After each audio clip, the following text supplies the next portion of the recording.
নমস্কার বন্ধুরা, আপনাদের সবাইকে আমাদের এই চ্যানেলের পক্ষ থেকে জানাই আন্তরিক শুভেচ্ছা এবং অভিনন্দন। আজ শঙ্কর চৌথ অর্থাৎ গণেশজির ব্রত। আজকের এই দিনে মহিলারা নিজেদের সন্তানের জন্য সারাদিনে নির্জল থেকে ব্রত করেন। রাতে চাঁদ উঠলে তাকে অর্ঘ্য দিয়ে ব্রত ভঙ্গ করেন। এমনটা বলা হয় যে শঙ্কর চৌথের ব্রত করলে সন্তানের আয়ু দীর্ঘ হয় এবং তাদের বিপদ কেটে যায়। আসুন শুনি শঙ্কর চৌথের সেই মধুরতম ব্রত কথাটি। এক সময়কার কথা, এক গ্রামে এক দেওরানী ও জেঠানী থাকত। জেঠানী ধনী ছিল আর দেওরানী ছিল গরিব। তবে দেওরানী ছিলেন গণেশজির পরম ভক্ত। দেওরানীর স্বামী জঙ্গল থেকে কাঠ কেটে বিক্রি করতেন এবং প্রায়শই তিনি অসুস্থ থাকতেন। দেওরানী জেঠানীর বাড়ির সমস্ত কাজ করতেন এবং বদলে জেঠানী তাকে অবশিষ্ট বেঁচে থাকা খাবার, পুরনো কাপড় ইত্যাদি দিয়ে দিতেন। এভাবেই দেওরানীর সংসার চলছিল। মাঘ মাসে দেওরানী তিল চৌখের ব্রত করলেন। ব্রত আসার পর তিনি তিল ও গুড় এনে তিলকুটা বানালেন। পূজা করে তিল চৌথের কথা শুনলেন এবং তিলকুটা শিখাতে তুলে রাখলেন। তিনি ভাবলেন, চাঁদ উঠলে তিলকুটা নিয়ে চাঁদকে অর্ঘ্য দেব, তারপরই কিছু খাবো। কথা শুনে সেই দেওরানী তার জেঠানীর কাছে গেলেন। খাবার বানিয়ে জেঠানীর সন্তানদের খেতে বললেন। তখন বাচ্চারা বলল, মা ব্রত করেছে আর মা এখন ক্ষুধার্ত। যখন মা খাবেন তখন আমরাও খাবো। জেঠ মশাইকে খেতে বলা হলো। উনি বললেন, আমি একা খাবো না, যখন চাঁদ উঠবে তখন আমরা সবাই একসাথে খাবো। এবার দেওরানী বললেন, আপনি আমাকে খাবার দিন যাতে আমি বাড়ি যেতে পারি। জেঠানী বললেন, আজ তো কেউ এখনো খাবার খায়নি, আমি তোমাকে আগে কিভাবে দেব? তুমি সকাল সকাল বেঁচে যাওয়া খাবার বাড়ি নিয়ে যেও। দেওরানীর বাড়িতে স্বামী সন্তান সবাই আশায় বসেছিল যে আজ তো উৎসব, তাই কিছু মিষ্টি খাবার ইত্যাদি খেতে পাওয়া যাবে। কিন্তু যখন বাচ্চারা জানতে পারল যে আজ তো রুটিও নেই, তখন তারা কাঁদতে শুরু করলো। তার স্বামীরও খুব রাগ হলো এবং সে বলল, সারাদিন কাজ করে তুমি দুটো রুটিও আনতে পারো না, সেই কাজ করোই বা কেন? এই বলে স্বামী রাগের মাথায় স্ত্রীকে কাপড় কাচার ধুনি দিয়েও মারল। এমনকি ধুনি হাত থেকে ছুটে গেলে পাটা দিয়ে মারল। সেই বেচারি গণেশজিকে স্মরণ করতে করতে, কেঁদে কেঁদে আর্তনাদ করতে করতে জল পান করে শুয়ে পড়ল। সেই দিন গণেশজি দেওরানীর স্বপ্নে এলেন এবং বলতে লাগলেন, ধুনি মারা পাটা মারা, ঘুমোচ্ছিস না জেগে আছিস? সে বলল, কিছু ঘুমোচ্ছি, কিছু জেগে আছি। গণেশজি বললেন, খিদে পেয়েছে, আমাকে কিছু খেতে দে। দেওরানী বললেন, কি দেব? আমার ঘরে তো অন্নের দানাটিও নেই। জেঠানী বেঁচে যাওয়া খাবার দিত, আজ তো সেটাও পেলাম না। পূজার বেঁচে যাওয়া তিলকুটা শিকে ঝুলছে, সেটাই খেয়ে নাও। তিলকুটা খাওয়ার পর গণেশজি বললেন, ধুনি মারা পাটা মারা, আমি আমার মলত্যাগ কোথায় করব? সে বলল, পুরো ঘর পড়ে আছে, যেখানে ইচ্ছা হয় সেখানে করে নাও। তারপর গণেশজি বাচ্চার মতো জিজ্ঞেস করলেন, এবার পুছি কোথায়? ঘুমের ঘরে মগ্ন দেওরানীর খুব রাগ হলো। সে বলল, কতক্ষণ ধরে বিরক্ত করে চলেছ? এমন করো, আমার মাথার উপরে মুছে দাও। এবং তারপরে সকালে যখন দেওরানী উঠলেন ঘুম থেকে, তখন এটা দেখে হতবাক হয়ে গেলেন যে তার পুরো ঘর হিরে মুক্তোয় ঝলমল করছে। মাথায় যেখানে বিনায়কজি মুছেছিলেন সেখানে হীরের টিকা ও টিপ ঝলমল করছিল। সেই দিন দেওরানী তার জেঠানীর বাড়িতে কাজ করতে গেলেন না। জেঠানি তার দেওরানির জন্য অনেকক্ষণ অপেক্ষা করলেন, কিন্তু যখন তার দেওরানি কাজ করতে এলেন না, তখন তিনি তার সন্তানদের দেওরানিকে ডেকে আনতে পাঠালেন। জেঠানি ভাবলেন কাল হয়তো খাবার দিইনি, তাই দেওরানি রাগ করেছে।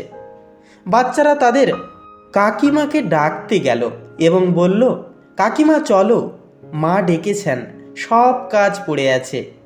দেওরানি তখন জবাব দিলেন, এখন আর তার কোনো প্রয়োজন নেই। আমি তোমাদের বাড়িতে অনেক দিন কাজ করেছি, এখন আমার বাড়িতে ভগবান গণেশের আশীর্বাদে সব কিছুই আছে। বাচ্চারা তৎক্ষণাৎ বাড়ি গিয়ে তাদের মাকে জানালো, মা, কাকিমার পুরো ঘর হিরে মুক্তোয় ঝলমল করছে। জেঠানি এটা শুনে দৌড়ে দেওরানির কাছে এলেন এবং বললেন, এসব কিভাবে হলো? দেওরানি তার সাথে যা যা ঘটেছিল সব কিছুই বলে শোনালেন। বাড়ি ফিরে জেঠানি তার স্বামীকে বললেন, এখন আপনি আমাকে ধুনি এবং পাটা দিয়ে মারুন। তার স্বামী বললেন, আমি তো কখনো তোমার গায়ে হাতও তুলিনি, আজ আমি তোমাকে ধুনি আর পাটা দিয়ে কিভাবে মারতে পারি? সে মানল না এবং জেদ করতে লাগলো। বাধ্য হয়ে তার স্বামীকে তাকে মারতে হলো। এবার তিনি প্রচুর ঘি দিয়ে চুরমা বানালেন এবং শিকে রেখে ঘুমিয়ে পড়লেন। রাতে চৌথ বিনায়কজি স্বপ্নে এলেন এবং বলতে লাগলেন, খিদে পেয়েছে, কি খাবো? জেঠানি বললেন, গণেশজি মহারাজ, আমার দেওরানির ওখানে তো আপনি শুকনো তিলকুটা খেয়েছিলেন। আমি ঝরঝরে ঘি দেওয়া চুরমা বানিয়েছি এবং আপনার জন্য শিকেই তুলে রেখেছি। এছাড়াও মেওয়া এবং ফলও রাখা আছে, যা খুশি খেয়ে নিন। বালস্বরূপ গণেশজি খেয়ে নিয়ে তৎক্ষণাৎ বললেন, এবার মলত্যাগ কোথায় করব? জেঠানি বললেন, তার ওখানে তো ভাঙা কুঁড়ে ঘর ছিল, আমার এখানে তো মহল আছে, যেখানে খুশি আপনি সেখানেই মলত্যাগ করুন। তারপর গণেশজি জিজ্ঞেস করলেন, এবার কোথায় পুছি? জেঠানি বললেন, আমার কপালে একটা বড় টিপ লাগিয়ে পুছে দিন। ধনের লোভী জেঠানি সকালে খুব তাড়াতাড়ি উঠে গেলেন।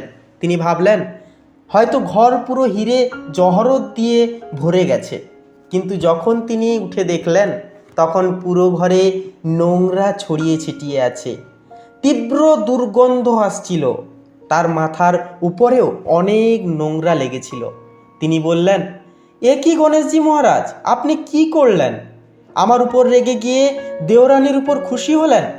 জেঠানি ঘর পরিষ্কার করার অনেক চেষ্টা করলেন, কিন্তু তিনি যত পরিষ্কার করেন নোংরা আরও তত বেশি ছড়াতে থাকে। জেঠানির স্বামী যখন এই সব কিছু বিষয়ে জানতে পারলেন তখন তার খুব রাগ হলো। তিনি বললেন, তোমার কাছে তো আগে থেকেই সব কিছু ছিল, তবুও তোমার মন ভরেনি। বিরক্ত হয়ে জেঠানি চৌথের গণেশজির কাছে সাহায্য প্রার্থনা করতে লাগলেন। গণেশজি বললেন, দেওরানির প্রতি ঈর্ষার কারণে আজ তুমি যা করেছো এর এই ফলই পাবে তুমি। এখন তুমি তোমার ধনের অর্ধেক ধন যখন তাকে দিয়ে দেবে তখনই এই সমস্ত নোংরা পরিষ্কার হবে। তিনি তার ধনকে অর্ধেক ভাগে ভাগ করলেন, কিন্তু এক হাঁড়ি মোহর উনুনের নিচে পুঁতে রাখলেন। তিনি ভাবলেন কেউ এই ব্যাপারে জানতে পারবে না যে তিনি এই ধন ভাগ করেননি। তিনি বললেন, হে শ্রী গণেশ মহারাজ, এবার তো আপনার এই ছড়িয়ে থাকা জিনিসগুলি গুটিয়ে নিন। তিনি বললেন, প্রথমে উনুনের নিচে পোতা মোহরের হাঁড়ি সহ তাকের উপরে রাখা দুটো সূচের দুটো ভাগ করো। এইভাবে গজানন বালক স্বরূপে এসে সূচের মতো ছোট্ট জিনিসেরও ভাগ করলেন এবং তারপর নিজের মায়াকে গুটিয়ে নিলেন। হে গণেশজি মহারাজ, যেমন আপনি দেওরানির উপর কৃপা করেছেন তেমন সকলের উপর করুন। গল্প বলার লোক, শোনার লোক এবং হুঙ্কার ভরার লোকের উপর কৃপা করো, কিন্তু যেমন জেঠানিকে শাস্তি দিলেন তেমন শাস্তি কাউকে দিবেন না। বলো গণেশজি মহারাজ কি জয়, চৌথ মাতা কি জয়। তো এই ছিল সেই ব্রত কথা।